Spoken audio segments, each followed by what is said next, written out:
Hello everyone, Montai here. I just wanted to pop in and do a video. Something exciting popped up on Twitter. OTK, this was yesterday. This popped up at about 5 o'clock. OTK is doing a classic hardcore mak'gora tournament. It's got a huge prize pool attached to it.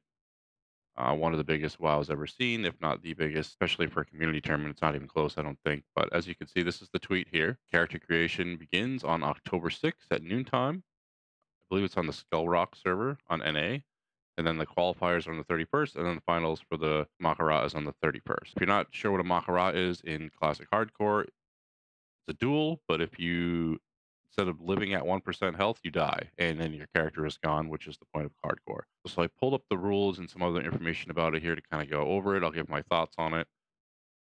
So as you can see here, this is general information about the tournament. So again, date information October 6th, leveling stage, character creation, registration. This is open to anybody, by the way. I'll go over what I think about that overall, about the actually being open to everybody part of it in a minute here. But and then the qualifying stages is the actual list. You basically have until the 30th, I think it is, to level to 60. I think they have more information about that down here, but we'll kind of go over that in a second.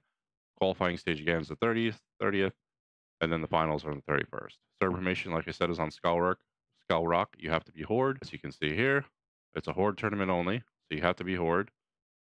Prize pool information. So this is the big one. It's $100,000, $50,000 for the winner. So I was kind of looking at some past BlizzCon tournament prize pools. The biggest one was in 2019 that I could see, and that was for 132K for the winner. However, you have to think of it this way: that team had 4 players on it, and even some teams that had 3 split 3 ways is not 50K for one individual. So this is, I believe, the biggest individual prize pool for a wild tournament ever is 50,000, which is a big deal. And then the rest of the 50,000 is split between the second and third place winners, I think. And the remainder will be divided evenly between the top placing individuals of each. Okay, so the winner just gets 50,000, and the rest is split up between each respective class. If you're the best mage, you still win some money. If you're the best warlock, you win some money. Yeah, there's some things in there. It's kind of a neat little twist there. Tied classes, the prize pool will be divided evenly, so you can still tie as well. Be broadcasted primarily on S-Band, S-Band's channel, Zaryu's channel, and Soda Poppin's channel. So just keep that in mind. However, the streamers are welcome to co-stream. So if you're competing, you can co-stream as well, which is pretty cool. So let's look at some of the other information here. So this is the registration information. Again, Horde character on Skull Rock, on the Classic Era Hardcore. Ensure you have the letters SFMG at the end of your name. So if you make a character and you're trying to do this, make sure you put that in there. And then log out of your new character, resync your BattleNet with BNet and Raider IO Classic, and then fill out the registration form and select your character. So this is all kind of done through Raider IO's website, it looks like. And then log back in, and then you're going to join this guild here.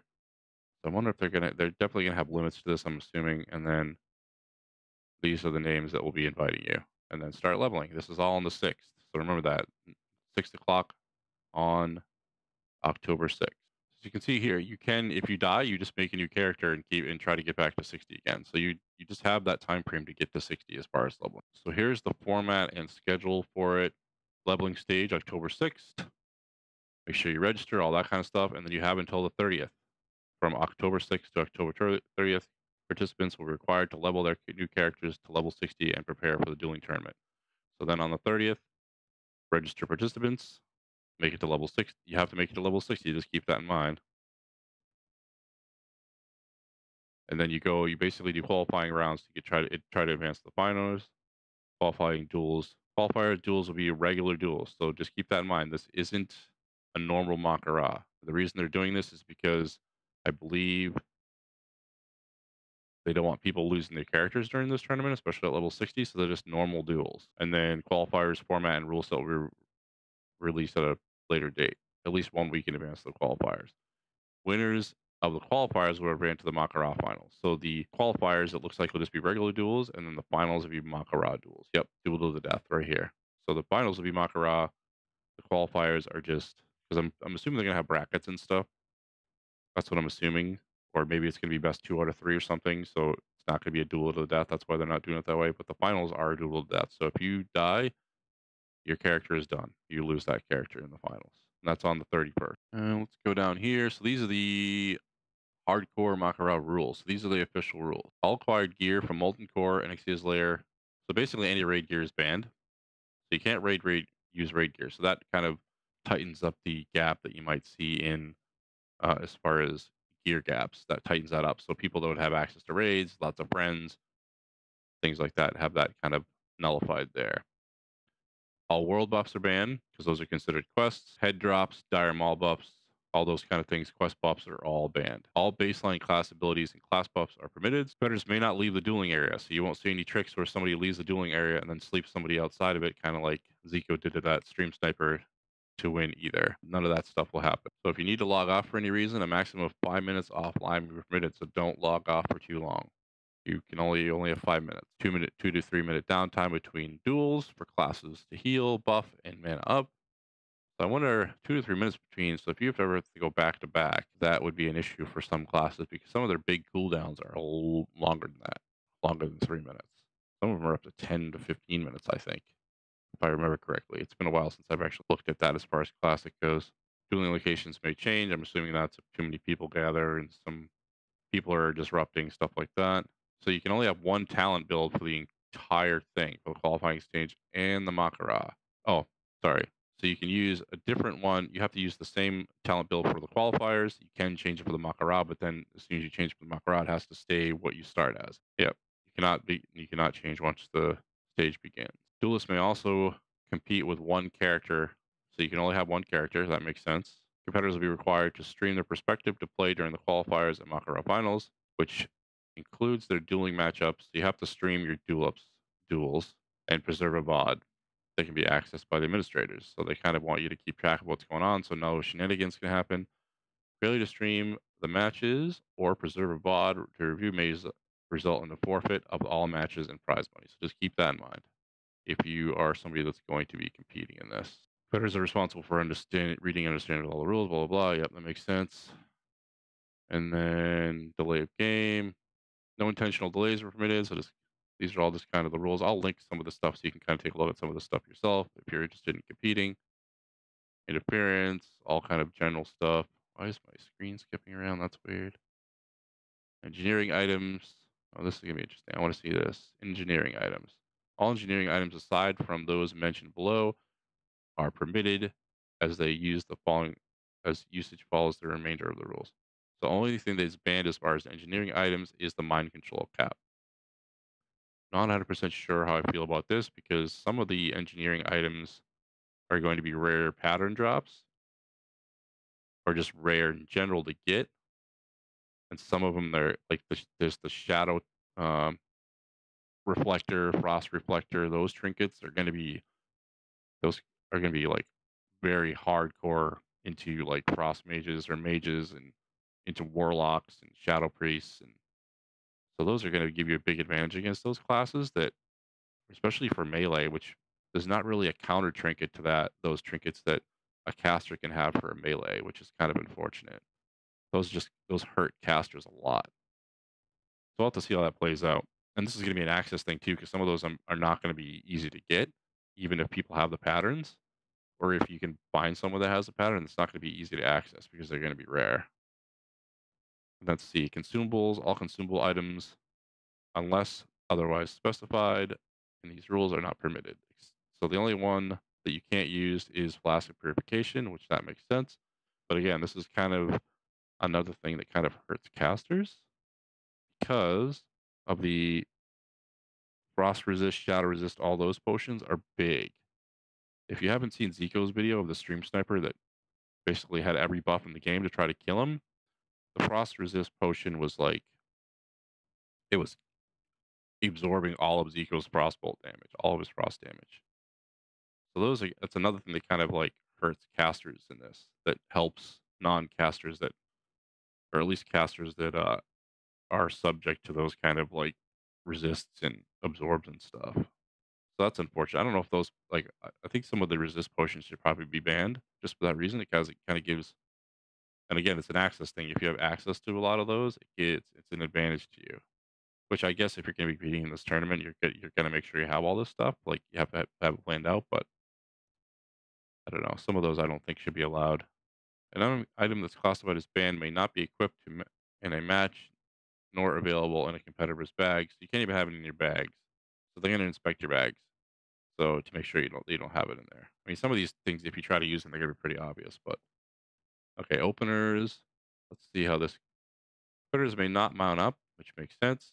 Participants will be situated at dueling areas designated. Okay, duelists must maintain 20 yards of distance from one another. So I don't know how they're going to kind of keep that. You just kind of have to eyeball it, I guess.